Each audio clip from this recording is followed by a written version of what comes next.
Okay. All right. One second. Present.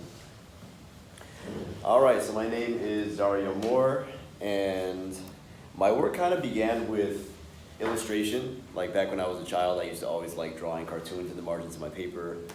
Many math classes I've spent just drawing these and then ripping them out and putting them in a little portfolio. And I thought that I would create like a cartoon universe or just, sell a lot of my character designs. And I really was just set on that until I went to undergrad. I went to Buffalo State for that, and their program is very driven on painting in the painterly style of a lot of the masters, hence this John Singer Sargent reproduction. Actually, one of my professors who really was a big mentor for me, her name was Constance Payne. She was very big on only painting in this style, and any other form of painting or artwork is illustration. Illustration kind of being like a dirty word in the fine art world. So I really kind of abandoned a lot of the illustrative stuff that I was doing before and just focused on painterly painting. After graduation, I ended up switching gears a little bit. You could see that my paintings became a little bit more illustrative, a little bit more expressive, a lot of liberties with the colors.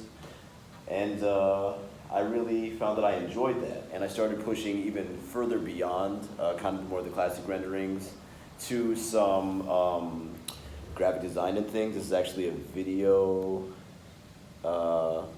animation I had done before. I want to see if I could speed it up, but I'm waiting for this thing to get out of the way. Okay, well, just went to the next slide. Just one second. Let me see. With YouTube, there's a way to be able to speed it up, but I'm not seeing the icon to do that, so this may take too long. All right, you get the idea. It's an animation. All right, next up. These are just some logos that I ended up putting onto some clothing and showcased in a few runway shows and sold in a shop, in a boutique. And this was kind of my first foray into fashion. So with the graphic design, I kind of started getting into the fashion realm. I also, had these hats designed. That was the line that I called Buddhahood. And then that transitioned to a line of clothing that I ended up creating called Daft Minerva, which ended up being a stint that I had between 2012 to 2017. So I did several New York Fashion Week shows. This is one actually from London. That was the last collection that I had done.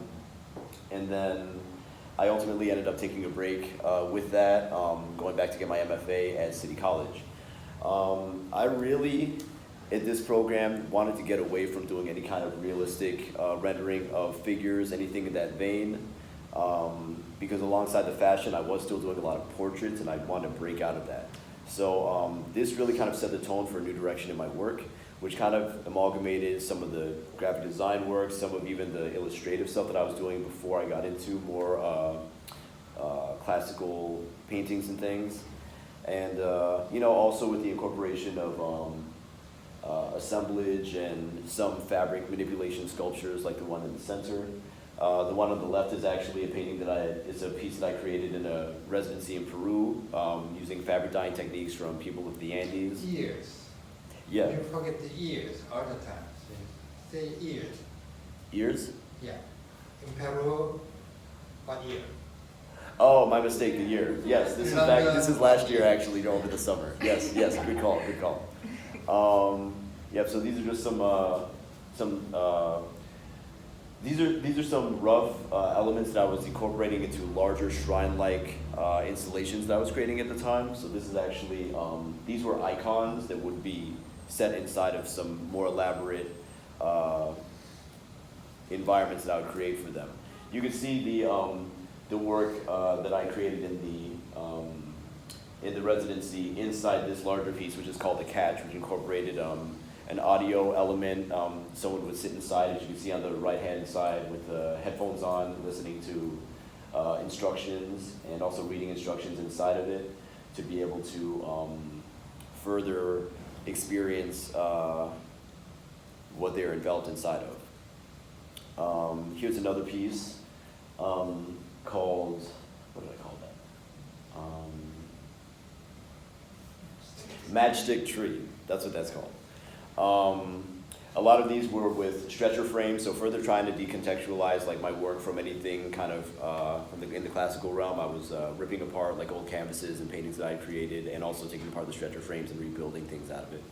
That in some way I felt was reverential to my beliefs. A lot of my beliefs being pantheistic in nature, and there not really being a church or anything like that. I kind of would create my own rituals and devotional kind of shrines and places that people could sit and experience with my own artwork. And one example of that is this piece, which is called Duel, which I'm actually sitting inside of here. So I've obviously gone over time, but I'm just gonna flash through some of these to give you guys a better idea of a little bit more of my work. This is a piece called Deconstructed, which is actually an entire collection. I think New York Fashion Week 2000, fall, winter 2015. I just had a lot of the leftover pieces lying around, completely deconstructed it and created a new experience. I started, I also incorporated light and other elements, and also more recently I've been using more transparent materials. I wanted to achieve a further sense of lightness, and I've also been scaling a lot of my works down. To give you an example, some of these more recent works alongside another recent larger work here. So that is a little bit about my work. Thank you. Thank you. 1 minute over. Oh, thanks. Okay, any questions to him? So I know like a lot of your installations are supposed to be experienced. Based on all of them, is there like something specifically you're trying to get the viewer to understand or to take away from it? Or is it like each installation is supposed to say something differently? I'm totally open to anyone having any of their own interpretations from it. I do want it to be something that other people can experience by either lying inside of, or sometimes there's food inside of them, or there's music or essential oils burning and things like that. And that's all. I like to be able to plant the seeds, but I don't want to actually lead the viewer to exactly what it means for me, because I do think that like my beliefs are more on the open-ended realm. Like I'm not, any icons or any materials that I use aren't very specific, and I like it that way so that it's open to other people to interpret it in their own way. Because even though some people may even have similar perspectives as I do, they still will have different associations they may make with the materials that I'm making and with the objects that I may also include, and that could lead them in different directions than what I maybe intended, and I think that's really fun, and I love to hear what people think about it afterwards, after they see my work. Other questions? 3 questions. Yeah. Where did you get your MFA from? City College. City College? Okay. For the fashion works, when did you do that, and did you construct them yourself, or did you just hang on top of them or whatever? Well, the second question. Fashion works, I think I answered 2014 to 2017. And then I actually had a lot of help with some friends who kind of played seamstress for me. And I also, a lot of times would get secondhand clothes, and I would just alter them here and there, and also do my painting and whatnot on top of it. And actually, with that Minerva, I decided that I was part of why I stepped away from it was because I really wanted to bring it more to the fold of art. So I've taken a few years off of it, and I plan to bring it back, but in the art domain, not really on runways or anything anymore. Because I feel like it really has more of a place there anyway. Other questions? Thank you. Thank you. All right.